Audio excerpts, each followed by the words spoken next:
خدا کے لیے مجھے چھوڑیں، تکلیف ہو رہی ہے مجھے۔ اینی سسکتی ہوئی اسفند کو دور کرنے لگی۔ ایک بچے کو پیدا کر کے بھی تمہیں تکلیف ہو رہی ہے؟ 2 سال تمہاری قربت کے لیے تڑپا ہوں، اب اپنی تشنگی مٹاؤں گا۔ اینی تکلیف کی شدت سے رونے لگی۔ 2 سال میں نے تمہاری قربت کی دعائیں مانگی تھی اسفند، لیکن یہ سب کچھ میں نہیں چاہتی تھی۔ اس کی بات سن کر اسفند کہنے لگا، تبھی آج تم اتنا تڑپ رہی ہو میری قربت پر، جیسے کوئی دوشیزہ۔ باہر بہت زیادہ بارش برس رہی ہے اسفند، ہم صبح واپس چلے جائیں گے۔ وہ کہنے لگا، نہیں، تمہیں پتہ ہے صبح میری کتنی امپورٹنٹ میٹنگ ہے، تو ہم لوگوں کو ابھی نکلنا چاہیے۔ اس کی بات سن کر پاس ہی کھڑی اس کی بہن کہنے لگی، نہیں بھائی، آپ لوگ صبح چلے جائیے گا، دیکھیے موسم بہت خراب ہے، اور آپ کو پتہ ہے راستہ بھی کتنا زیادہ خراب اور بالکل سنسان راستہ ہے۔ میں نہیں چاہتی کہ آپ لوگ اتنی بارش میں جاؤ۔ لیکن اسفند کب کسی کی کوئی بات سنتا تھا، کہنے لگا، نہیں آپی، ہمیں ابھی ہی جانا ہوگا، چلو شاباش اینی، جلدی سے تیار ہو کر آؤ۔ اینی بہت زیادہ پریشان ہو چکی تھی، اس کی طبیعت بھی بہت زیادہ خراب تھی، لیکن وہ اچھی طرح جانتی تھی۔ اس نے بڑی سی شال اپنے گرد لپیٹ لی اور کہنے لگی، چلے ٹھیک ہے۔ تھوڑی دیر بعد وہ آ کر گاڑی میں بیٹھ چکی تھی۔ اسفند مسکراتے ہوئے کہنے لگا، شاید تم اتنا زیادہ ڈرتی کیوں ہو؟ مانا کہ رات ہو چکی ہے، لیکن اس میں اتنی زیادہ ڈرنے والی کیا بات ہے؟ بس تھوڑی ہی دیر تک ہم نے واپس گھر پہنچ جانا ہے۔ وہ بہت نرمی سے اسے سمجھایا جا رہا تھا، اور اینی اس کی طرف دیکھتی ہوئی کہنے لگی، بس آپ کو ہر چیز بہت آسان لگتی ہے، دیکھیں نا موسم کتنا خراب ہے، آپ کو پتہ ہے تھوڑی دیر تک اور زیادہ بارش برسنے لگ جائے گی۔ وہ نرمی سے اسے بولے جا رہی تھی۔ وہ اس کی طرف دیکھتا ہوا کہنے لگا، بس کیا ہے نا، تمہیں خود سے زیادہ اپنے اس دنیا میں آنے والے بچے کی فکر ہوتی ہے، اس وجہ سے ایسے بول رہی ہو۔ دیکھو مجھے بھی بہت زیادہ فکر ہوتی ہے، تمہیں اب پریشان ہونے کی ضرورت نہیں۔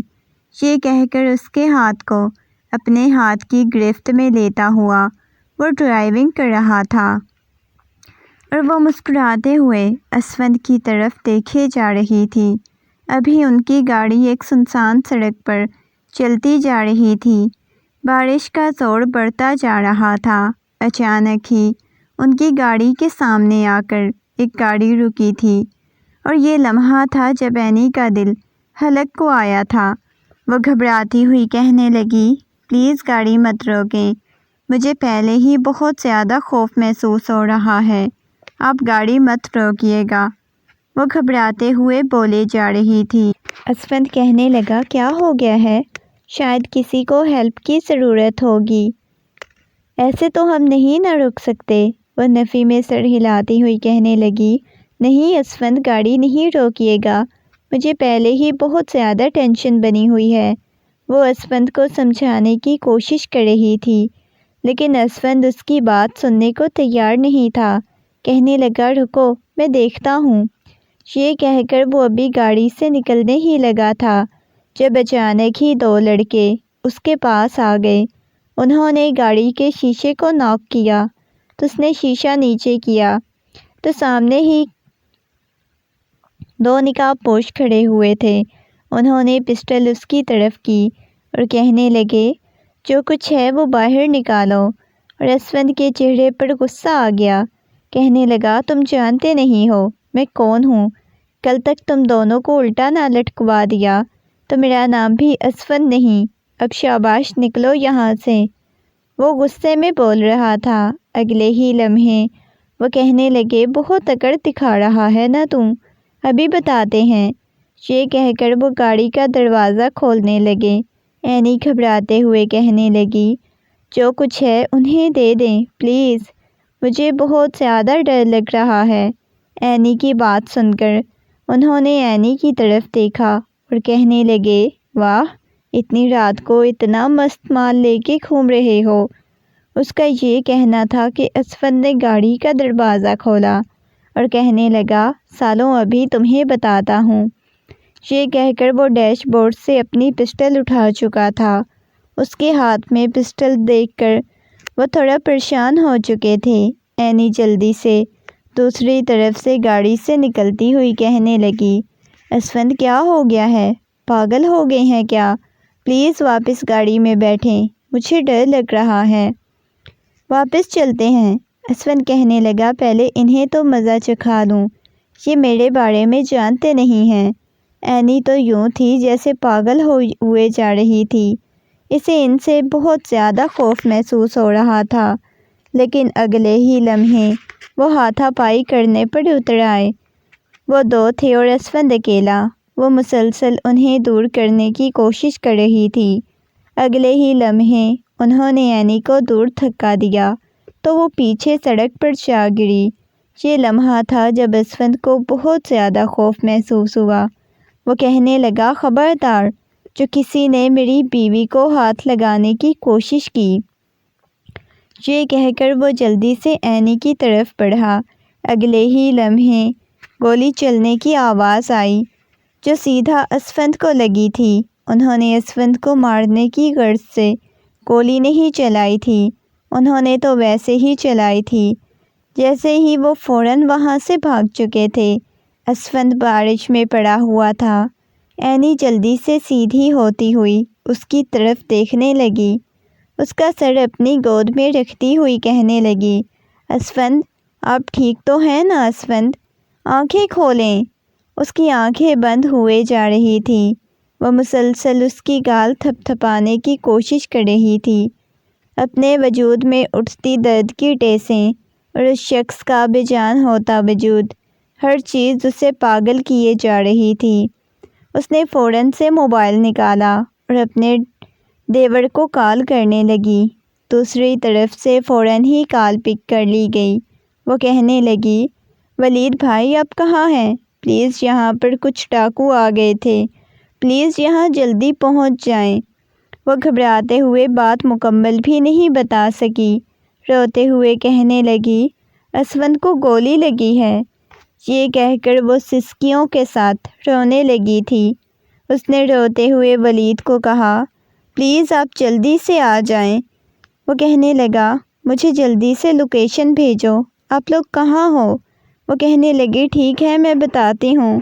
ارد گرد دیکھتے ہوئے بولے جا رہی تھی، لوکیشن بتانے لگی۔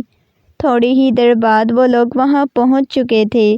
اسفند کا بہت زیادہ خون بہہ چکا تھا۔ ابھی وہ بھی بے ہوش ہو چکی تھی۔ جب اسے ہوش آئی تو اس کے پاس اس کی ساس بیٹھی ہوئی تھی۔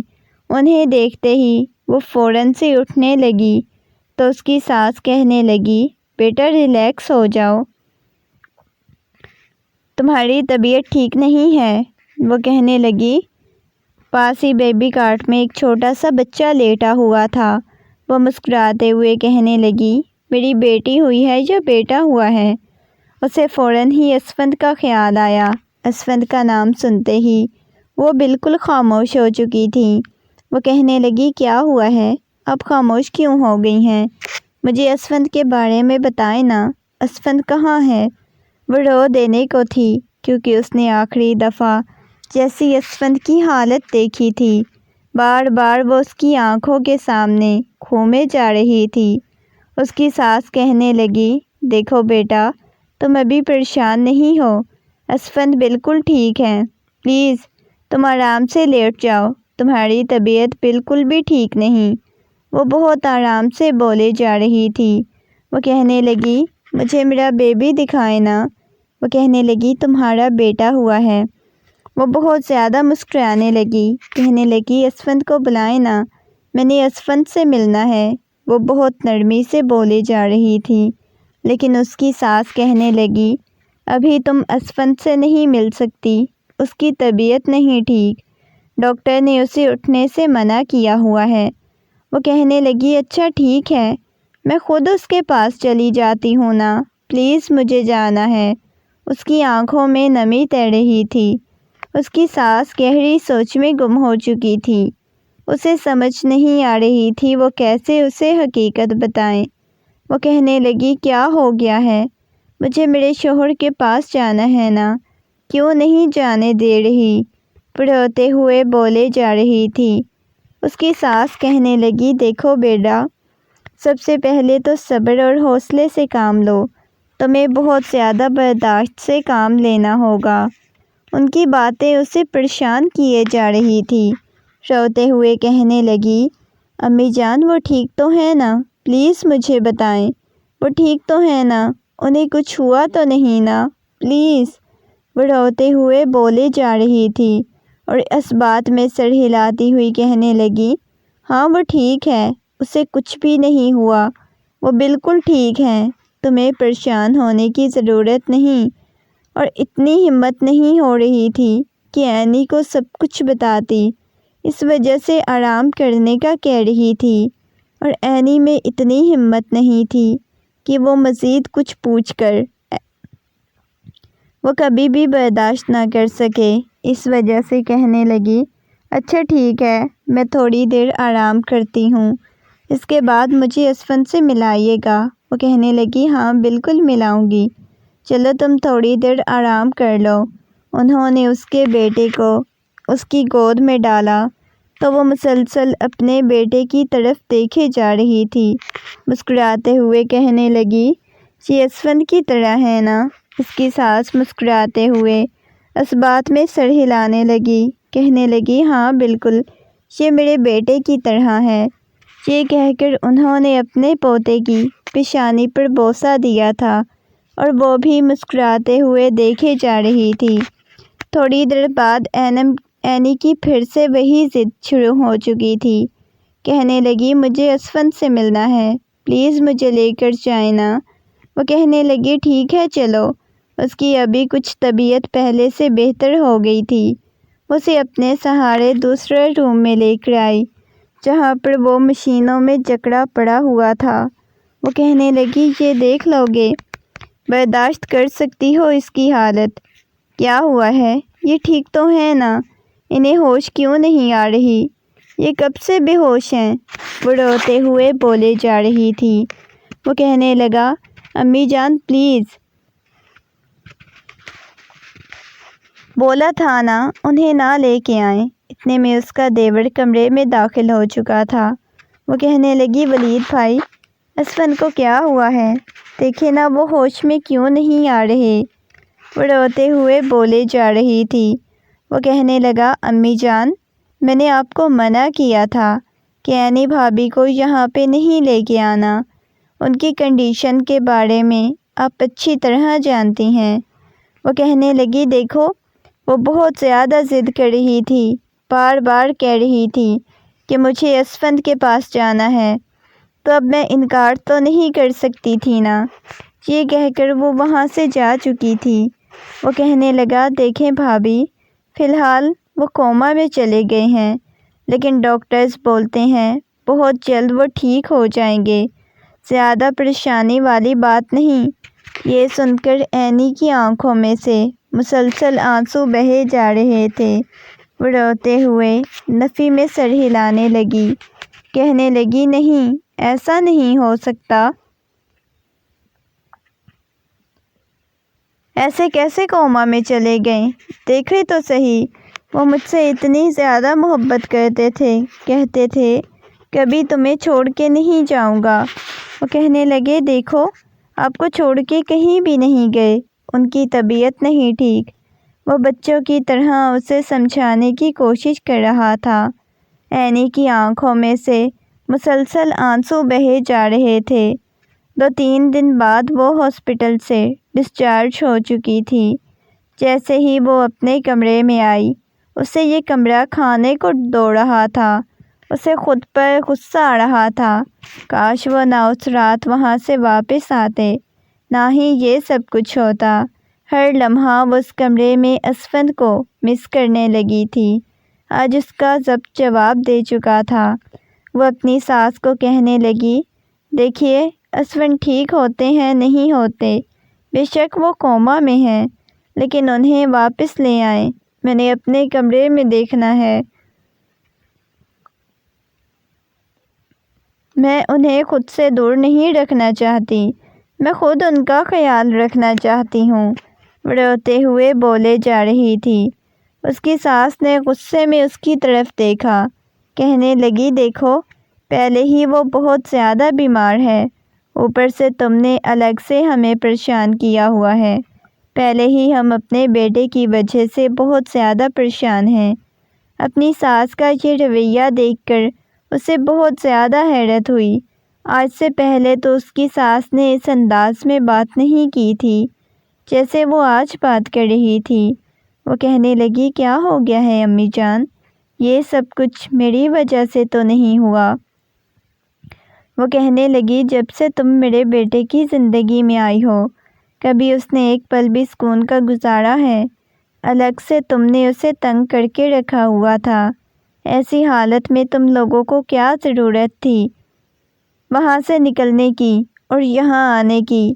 وہ اپنی ساس کی طرف دیکھے جا رہی تھی جو ہر چیز کا قصوروار اسے ہی سمجھ رہی تھی۔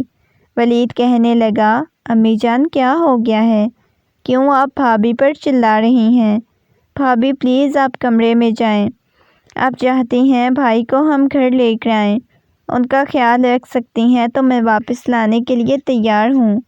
وہ کہنے لگی پلیز میں رکھ لوں گی خیال۔ وہ کہنے لگا لیکن عینی بھابھی آپ دیکھ لیں، آپ کے پاس چھوٹا سا بیٹا بھی ہے، اس کا آپ خیال رکھیں گی یا بھائی کا؟ وہ کہنے لگی میں سب کا خیال رکھ لوں گی، بس مجھے میرے شوہر کو لا کر دیں، میں ان کے بغیر نہیں رہ سکتی، وہ میری آنکھوں کے سامنے ہوں گے نا تو ٹھیک ہو جائیں گے، میں انہیں خود ٹھیک کر لوں گی۔ وہ رو دینے کو تھی۔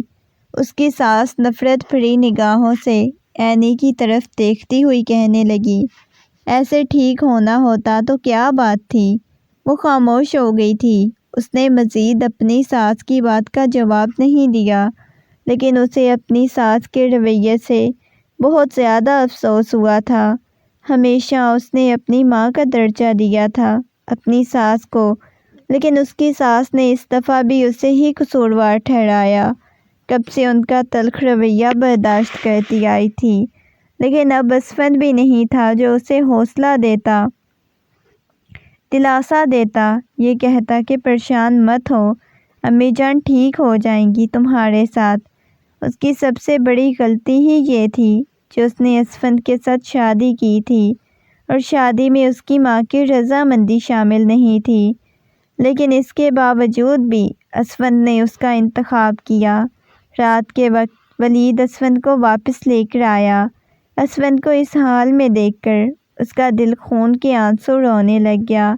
اپنے بیٹے کو سلانے کے بعد وہ بیڈ کی طرف آئی جہاں اس کا بے جان سا وجود پڑا ہوا تھا، جس میں نہ کوئی حرکت تھی نہ کچھ اور تھا۔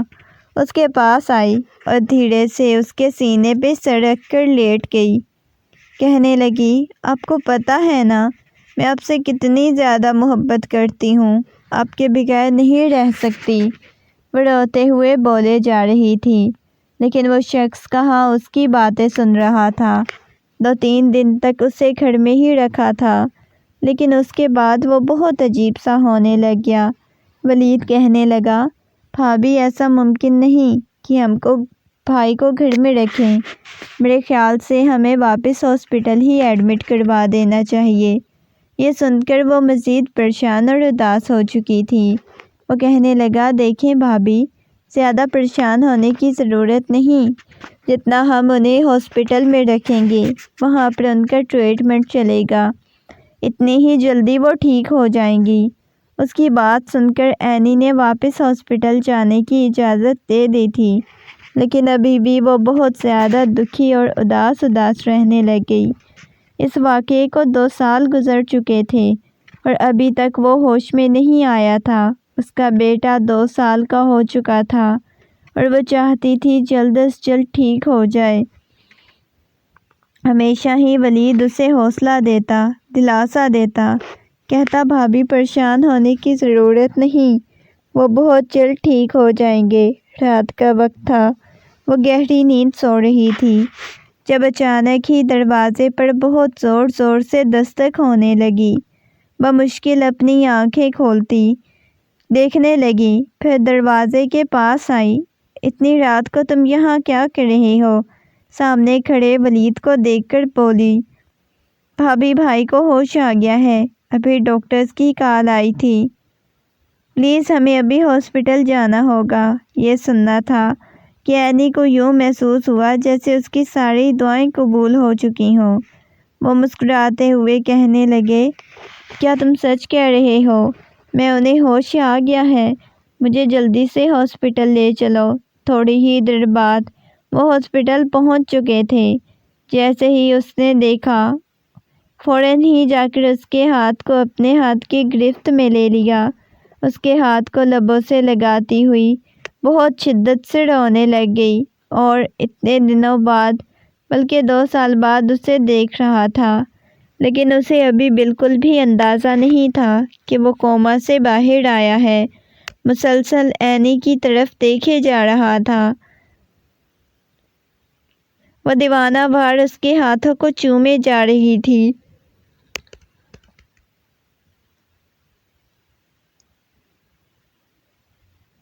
روتے ہوئے اس کے ہاتھ پر پیشانی ٹکا دی۔ وہ کہنے لگا، کیا ہو گیا ہے؟ کیوں بیگم اتنا زیادہ ڈرے جا رہی ہو؟ دیکھو میں بالکل ٹھیک ہوں۔ اب وہ بہت مشکل سے بولے جا رہا تھا۔ اینی اپنے آنسو صاف کرتی ہوئی کہنے لگی، ہاں کبھی اب آپ نے بیمار بھی نہیں ہونا، کبھی مجھے چھوڑ کے نہیں جانا، مجھے اکیلا نہیں کرنا۔ روتے ہوئے بولے جا رہی تھی، اور وہ اسے دیکھے جا رہا تھا۔ اسے سب سے بہت عجیب سا خوف محسوس ہو رہا تھا۔ اگلے ہی لمحے جب اینی نے اسے بتایا کہ وہ 2 سال بعد ہوش میں آیا ہے، تو ایک دم سے اس کی آنکھیں کھلی تھی۔ اس کا دل بڑی شدت سے دھڑکنے لگ گیا تھا۔ اس کی طبیعت پھر سے بہت زیادہ خراب ہونے لگ گئی۔ ڈاکٹرز نے اینی کو باہر بھیج دیا۔ 2-3 دن تک اس کی طبیعت کافی بہتر ہو چکی تھی۔ اسے ڈاکٹرز نے ڈسچارج کر دیا۔ تھوڑی تھوڑی اس کی طبیعت خراب تھی۔ رات کا وقت تھا، وہ کمرے میں بیٹھی ہوئی تھی۔ اسفند اپنے کمرے کے سامنے کھیلے جا رہا تھا۔ وہ کہنے لگی، لائیں مجھے دیں، میں اسے سلا دوں۔ وہ اینی کی طرف دیکھتا ہوا کہنے لگا، کیوں میرے پاس وہ اچھا نہیں لگتا؟ 2 سال تم نے ہی اپنے ساتھ رکھا ہے۔ وہ بہت عجیب انداز میں بولے جا رہا تھا، اور اینی کو اس کا رویہ بہت عجیب سا محسوس ہو رہا تھا۔ کہنے لگی، آپ کے اس انداز سے مجھے عجیب محسوس ہوتا ہے، مجھے حیرت ہوتی ہے۔ وہ غصے میں کہنے لگا، کیوں؟ میرے انداز کو کیا ہو گیا ہے؟ یا تمہیں کسی اور کے محبت بھرے انداز کی عادت پڑ گئی ہے؟ اس کا یہ کہنا تھا کہ اینی کو یوں لگا جیسے اس کا دل کسی نے مٹھی میں مسل دیا ہو۔ وہ کہنے لگی، پلیز ایسی باتیں نہ کریں۔ وہ کہنے لگا، نہیں، میں تو ایسی باتیں نہیں کر رہا تمہارے ساتھ۔ وہ اپنے بیٹے کو سلانے کے بعد واپس بیڈ پر آ کر بیٹھی تو اسفند نے غصے میں اس کی کلائی کو دبوچ لیا، اور اس کا یہ دیکھ کر اینی کا دل بہت تکلیف ہوئی۔ وہ کہنے لگی، خدا کے لیے چھوڑیں، کیا کر رہی ہیں؟ مجھے تکلیف ہو رہی ہے۔ بے بس سسکتی ہوئی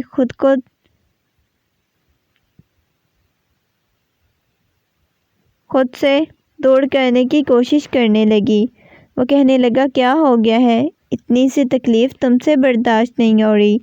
تمہیں معلوم ہے 2 سال میں تم سے دور رہا ہوں، اب میں اپنی مرضی کروں گا۔ تمہیں تکلیف کی شدت سے رونے لگی، اپنا بازو چھڑانے کی کوشش کرنے لگی۔ وہ کہنے لگا، آپ کو پتہ ہے میں نے 2 سال کتنی دعائیں مانگی آپ کے ہوش میں آنے کی۔ یہ سب کچھ نہیں چاہتی کہ آپ اتنے برے رویے سے، برے طریقے سے میرے ساتھ بات کریں۔ وہ غصے میں بولے جا رہی تھی، اور وہ کہنے لگا، تمہیں پتہ ہے، معلوم ہے مما کیا بول رہی تھی کہ کوما میں جانے کے بعد تم نے انہیں بولا تھا کہ تم مجھ سے طلاق لینا چاہتی ہو، خلا لے کر شادی کرنا چاہتی ہو، تم ساری عمر میرے نام پر نہیں بیٹھنا چاہتی۔ اسفند کا یہ کہنا تھا کہ اینی کو یوں محسوس ہوا جیسے کسی نے اس کے وجود سے جان نکال لی ہو۔ وہ کہنے لگی خدا کے لیے آپ اپنی ماں کے ہاتھوں اپنا گھر دوبارہ سے خراب کرنا چاہتے ہیں۔ ولید اس بات کا گواہ ہے کہ میں نے کبھی ایسی کوئی بات نہیں کی، بلکہ ہر دن آپ کے پاس ہاسپٹل رہی ہوں۔ آپ سے دور رہنا میرے بس کی بات نہیں تھی۔ یہاں اس کمرے میں آپ کو دوبارہ سے لے کر آئی تھی، اور یہ آپ کیسی باتیں کر رہے ہیں؟ آپ نے میری وفاداری کا احساس دلا دیا۔ وہ روتے ہوئے بولے جا رہی تھی، اس کی آنکھوں میں سے مسلسل آنسو بہے جا رہے تھے جن میں سچائی تھی۔ وہ کہنے لگا دیکھو، میں تم پہ شک نہیں کر رہا، تم سے پوچھ رہا ہوں کیا تم کسی اور کو پسند کرتی ہو؟ وہ غصے میں کہنے لگی پاگل ہو گئے ہیں کیا؟ یہ کیسی باتیں کر رہے ہیں؟ خدا کے لیے میرے ساتھ دوبارہ ایسی بات مت کیجیے گا۔ وہ روتے ہوئے بولے جا رہی تھی اور اسفند کو اس کی آنکھوں میں سچائی نظر آ رہی تھی۔ اگلے ہی لمحے اس کے سامنے ہاتھ جوڑتا ہوا کہنے لگا اچھا سوری میری جان، مجھے نہیں اندازہ تھا، ایسے تمہارے ساتھ بیہیو نہیں کرنا چاہیے تھا۔ یہ کہہ کر اس کے ہاتھ کو پکڑ لیا اور اس نے روتے ہوئے اس کے ہاتھ کو اپنے ہاتھ کی گرفت میں لیا۔ کہنے لگی نہیں، آج بعد وعدہ کریں ایسا نہیں کہیں گی۔ وہ کہنے لگا میری جان میں وعدہ کرتا ہوں کبھی ایسا نہیں کہوں گا۔ یہ کہہ کر بس اس کے آنسو صاف کرتے ہوئے اسے اپنے سینے سے لگا چکا تھا۔